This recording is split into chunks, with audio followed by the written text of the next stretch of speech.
Hello guys, welcome back. In this video, let us learn one more interesting thing, how DynamoDB stores your tables.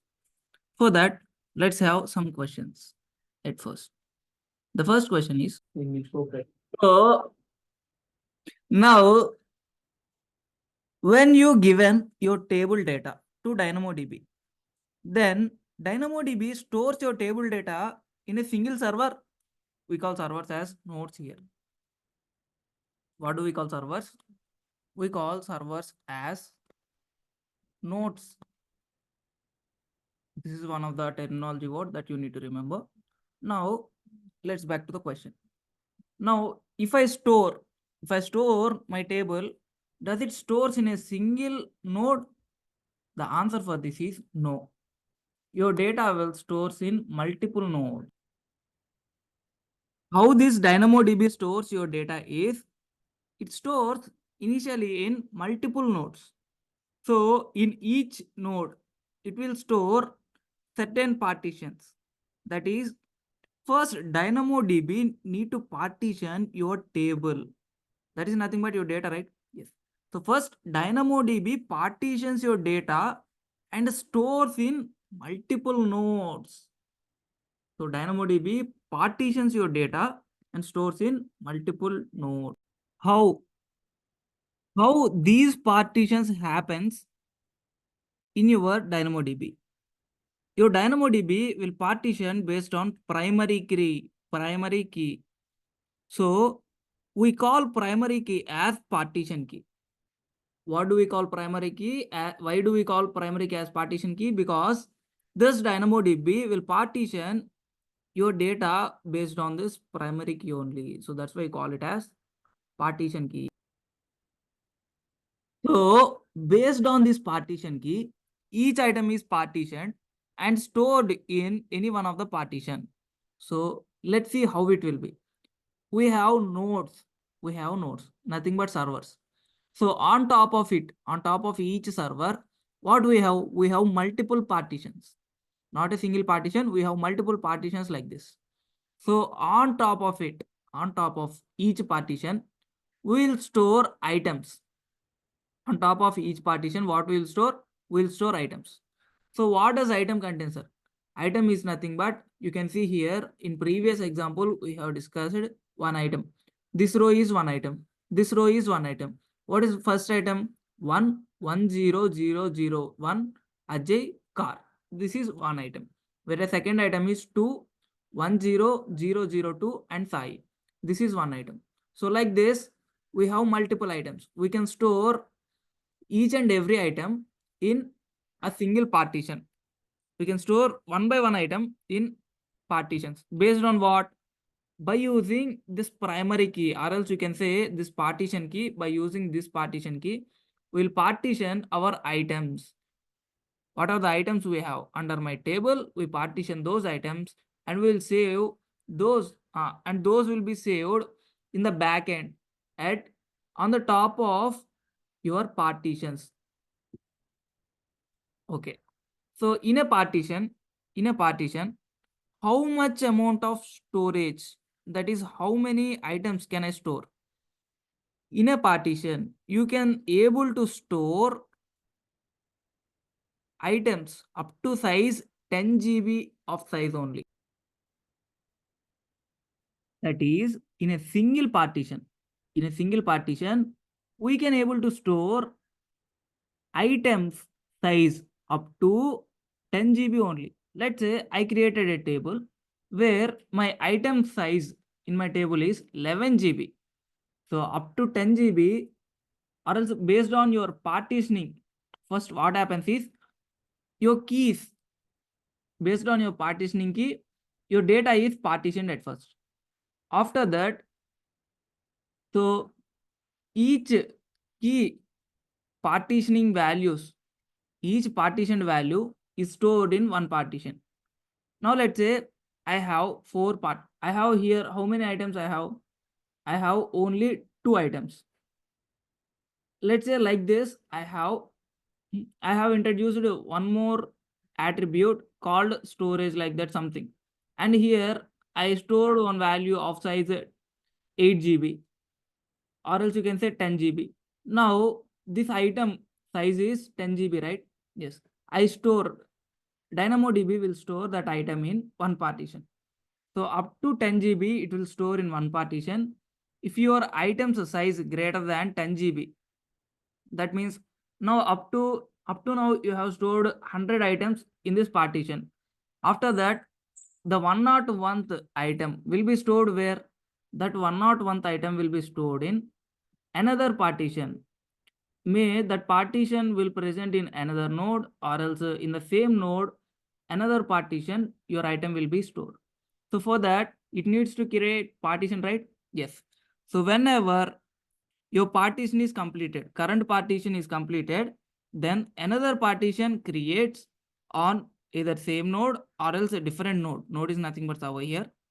On that, the remaining items will be stored. So if you add a new item, then that may place in another one partition, another one of the partition, or new node partition is created and item is stored there. So by using, how it will store is by using partitioning key only it will store. Okay, let's see how it will store in depth. By using partitioning key only it will store.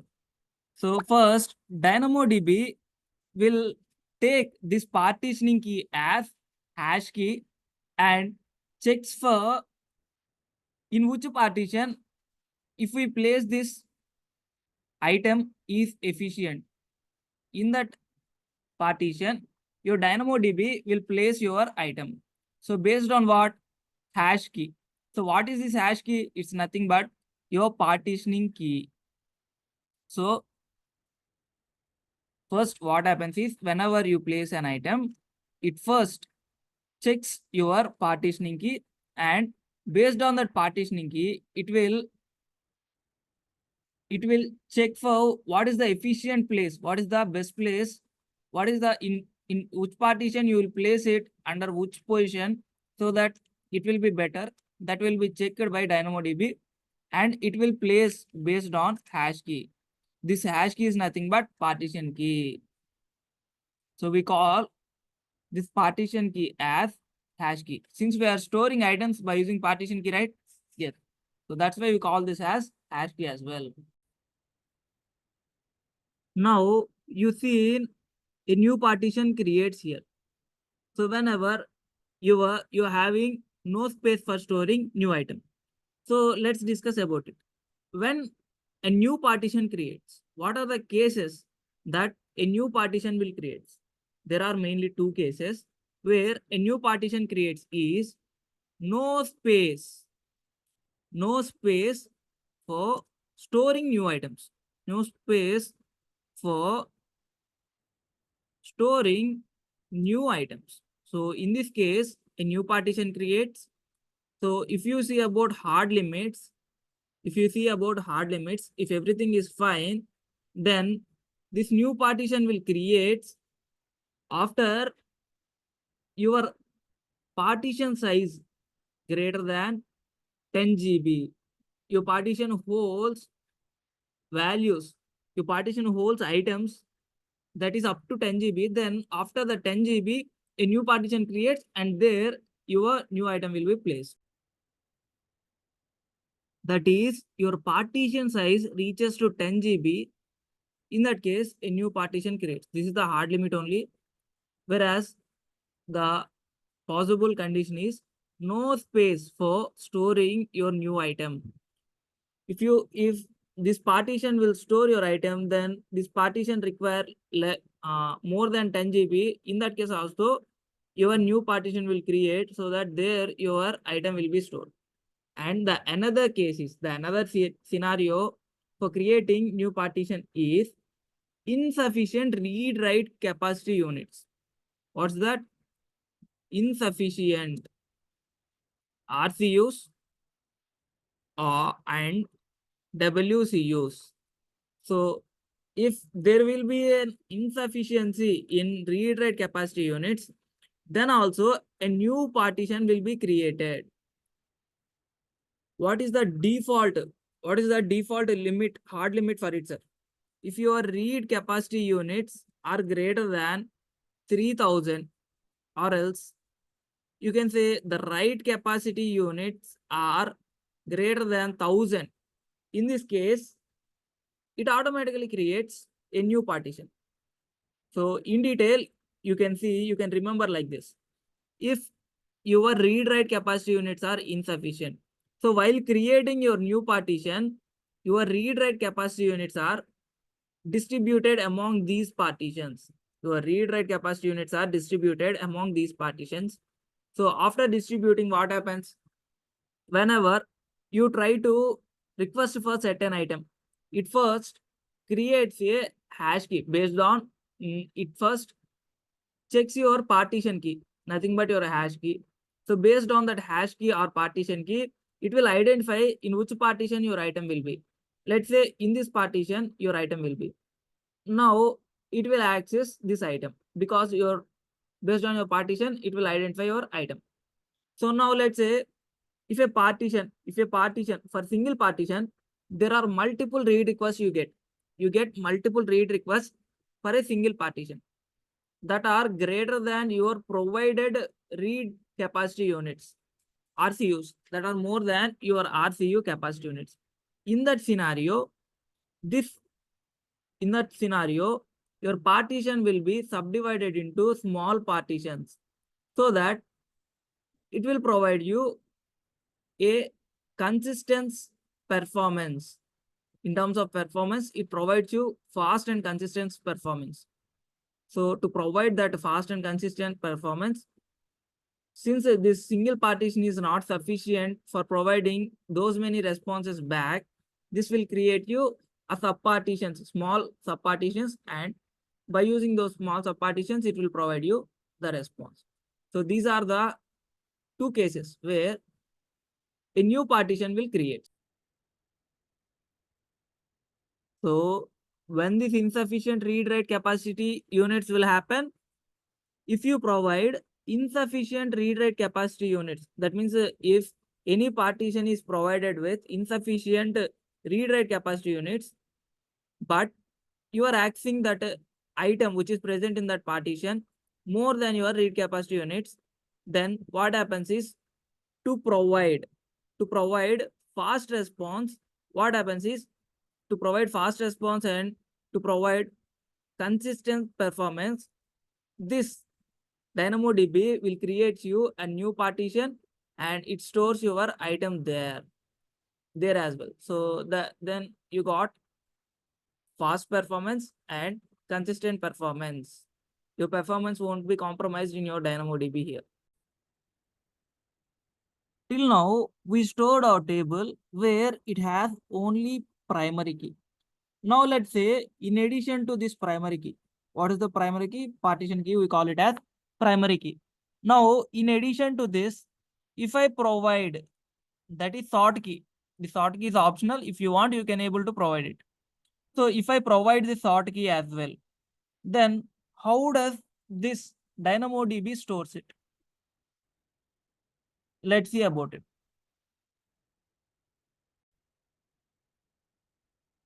So we see, what do we call that? Combination of partition key plus sort key.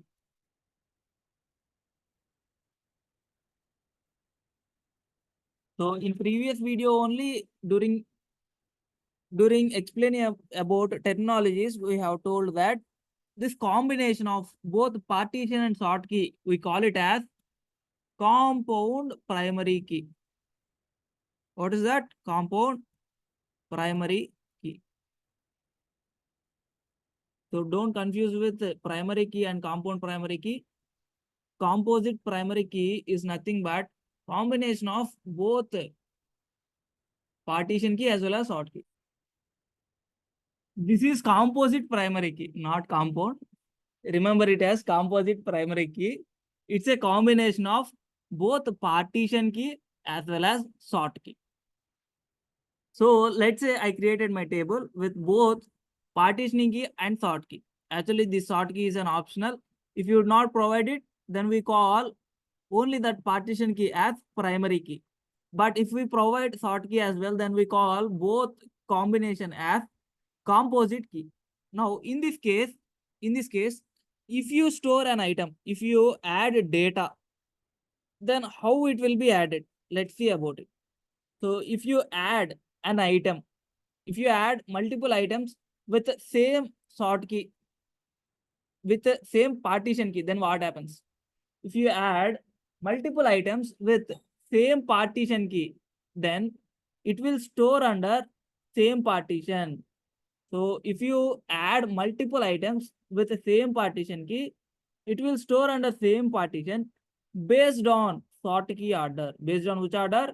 Based on sort key order, your all items will be sortedly added in a same partition because you provided same partition, right? Partition key. That's why it will add all the items in a same partition with the order of sort key. If we provide multiple items with the same partition key, then DynamoDB will place all items in a same partition with sort key based order. So let's take an example.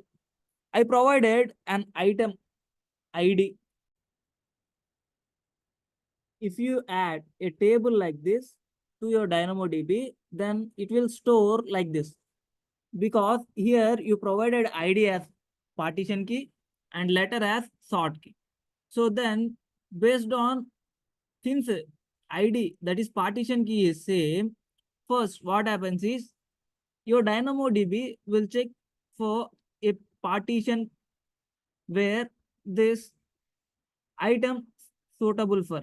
Then after checking based on hash key or partition key, then this DynamoDB will place all your items. So in which order? Based on your sort key order. What is your sort key here? Letter. So based on that, so it will sort all the elements. Actually here B, A, C, they are not in order, but they are placed as sorted order here under your partition, you can see.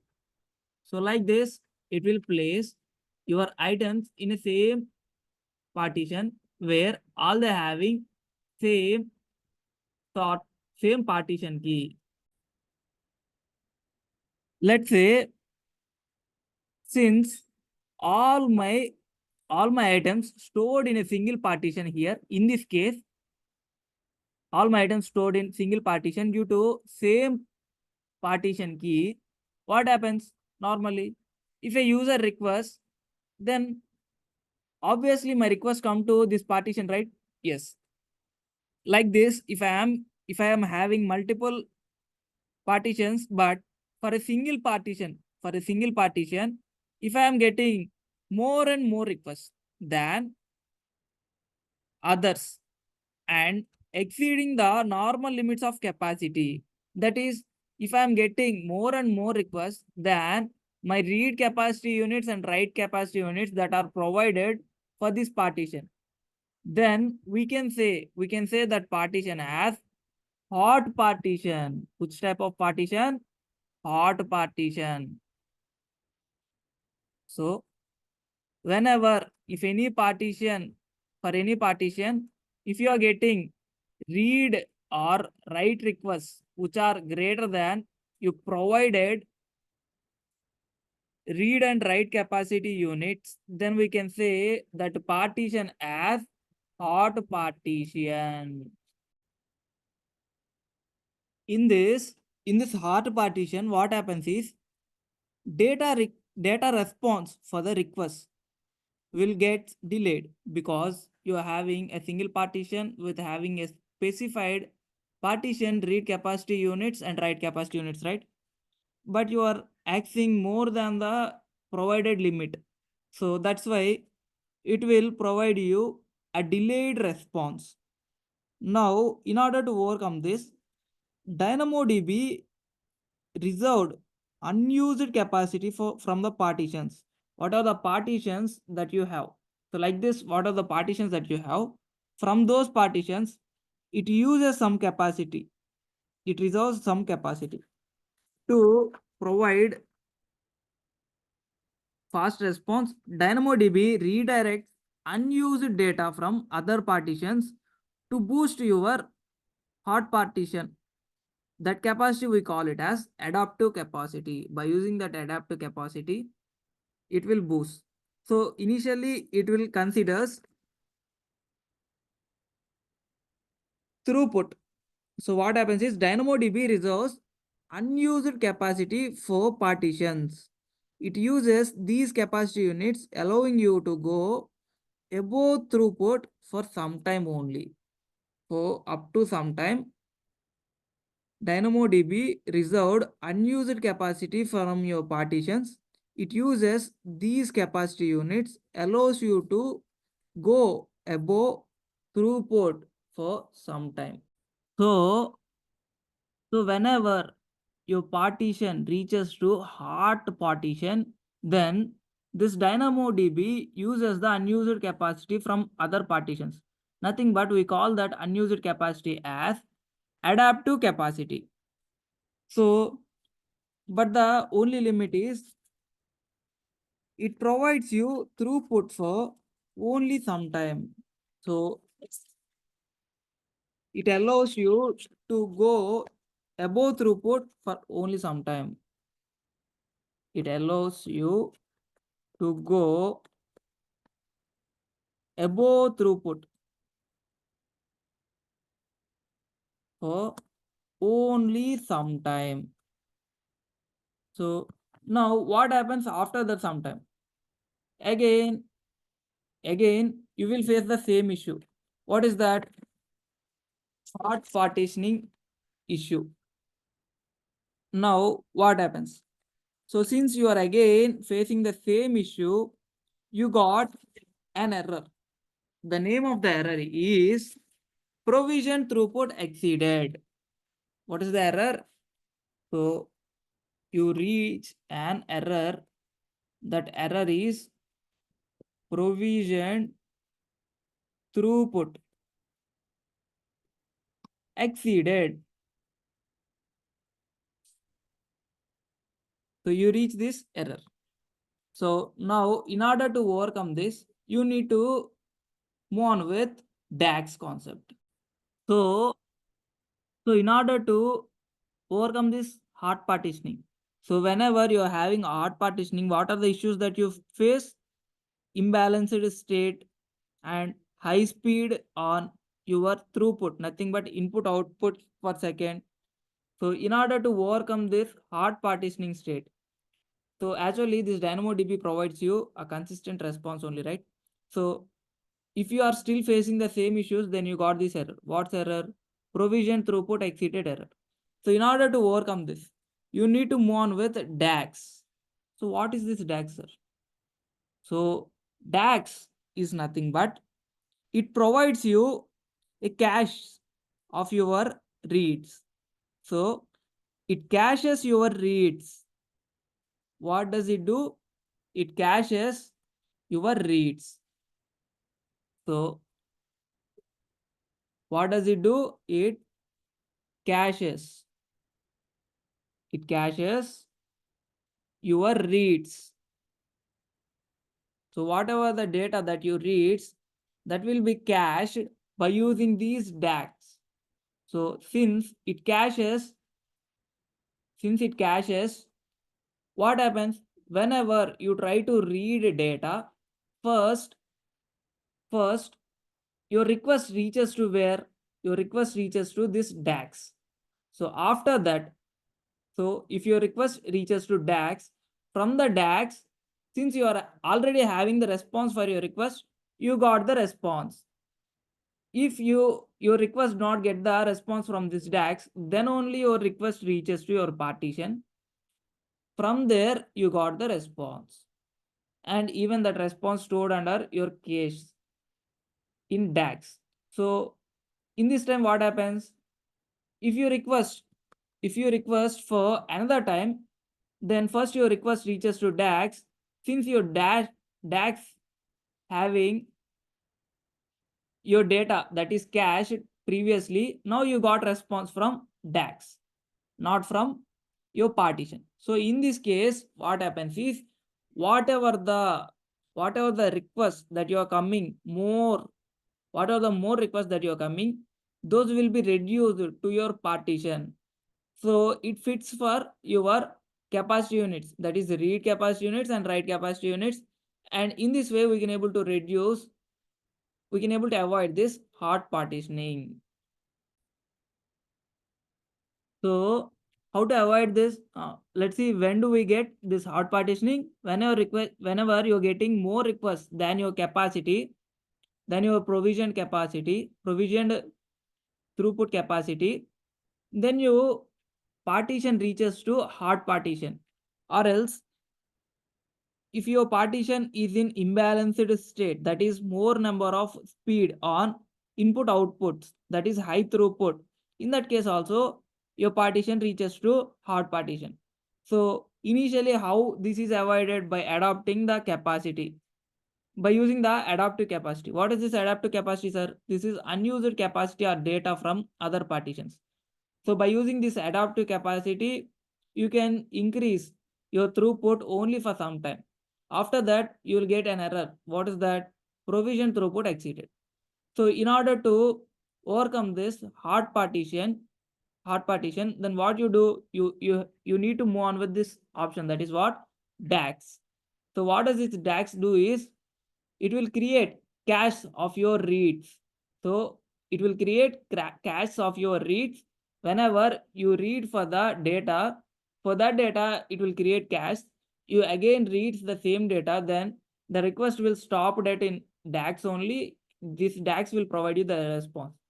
So in this way, we can able to avoid more number of requests that reaches to your partitioning. So I hope you understood this video and you understood the scenario of when do this hard partitioning will come. So whenever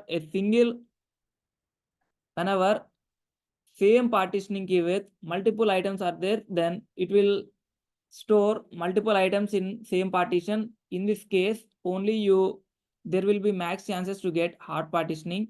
So in order to avoid this, it's better to choose separate partitioning keys, not same partitioning key, so that your hard partitioning won't happen mostly if you choose like that. Or else you need to provide one more thing, that is more read and provisioning more read and write capacity units. So by using these two provisionings, you can even avoid hard partitioning. If in case your partition reaches to hard partition, then by using DAX, you can able to overcome this as well. So I hope you understood this concept on how DynamoDB stores your table. What is the backend process will happens? How it will stores our items of tables. I hope you understood this whole concept and you have an idea about it. So if you feel this video is contentful, then please like, share, subscribe, and hit the bell icon to get the latest updates. So thanks for watching. See you back in the next video with another interesting topic. Until then, bye bye guys.